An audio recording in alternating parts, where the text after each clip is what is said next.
Well, the French Muslim Council has told the Aujourd'hui en France newspaper today that the organisation supports France's burqa ban, but that this latest issue goes against individual liberties. Well, meanwhile, it is well known that several well-known clothing brands, including the UK's Marks & Spencer, stock versions of the Burkini for public sale. Let's take a closer look at this most complicated of issues with someone who's studied it more closely than most. Hanna Woodhead is Assistant Professor from the Faculty of Theology at Geneva University. Thanks very much for being with us. You're welcome. Thank you for inviting me. Thank you. Well, it's a very complicated subject, of course. Hard to sum up your opinion, I expect. But in a basic sense, do you believe that France should ban the Burkini? I don't. I think if we want to promote a multicultural society with people from various backgrounds and try to encourage people to live together in harmony, then banning something and making clothing apartheid, I think we heard in the capsule, I think that doesn't work. I think banning someone because you might think that maybe this is something that could express someone's religious views. Well, people are allowed to have religious views. They're not allowed to have extreme ones and act upon them. But I think covering clothing on the beach should not be something that should be banned. Well, we have heard there from some of the mayors, some of the politicians involved in this, that they believe that they're protecting women's rights. What would you say to that?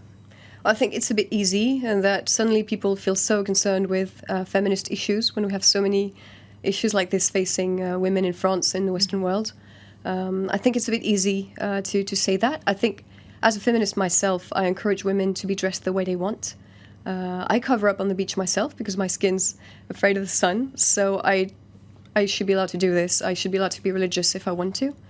And I think that's the real freedom for women, for me, is to be able to dress the way you want, as long as it's not an issue or it's not threatening to other people. And I think that's where the issue lies, maybe, that some people feel threatened by this. But then my answer would be to provide more education about what it means, why some women choose to wear this, whichever they come from, whichever their religion is, and try to educate people on why they should or should not do this and why they should understand why some people do it or not. Now, there is an argument that I've heard some people putting forward that if this type of garment is normalised to a certain degree, that more women could start covering up on the beach because they feel that they have to. People citing sort of anecdotal evidence that in recent years women in Tunisia, for example, have started more commonly wearing the more face-covering veil because they feel that there's a greater pressure in society to do that. I cannot speak about Tunisia that much because it's not my area of expertise, and it's a very different place and background from Western Europe. To be honest, when you're on the beach in France or any other European country, it's really anecdotal, the amount of women who would cover up for a religious reason with a clearly identified burkini. Because you can cover up on the beach with so many different items of clothing that it's rare enough. It's not very common to find burkinis, although it does happen more often. But I guess out of 10 women, you might have one, not even one, who's more covered. I don't have scientific evidence of this. I haven't made a survey on the beaches in France, but I don't think women should feel threatened by this. They should definitely feel threatened by, well, what's happening in France, the security issues that the country's known. But I guess fighting it should not go through targeting women and making a clothing apartheid, as you mentioned, on the beach. And of course, I did mention right at the top there that certain large clothing brands do have their own version of the Burkini. Yes.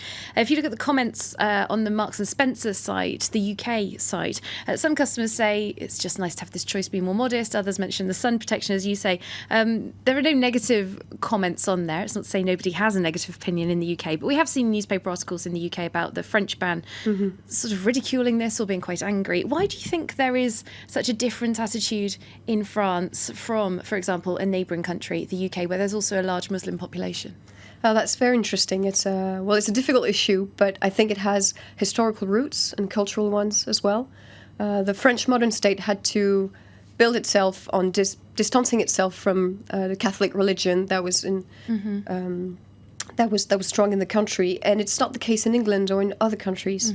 French people are most among secular in the world. They have that widespread suspicion of anything religious And it's not the case in England, where people are used to seeing religious signs on the street. They might have religious education at school.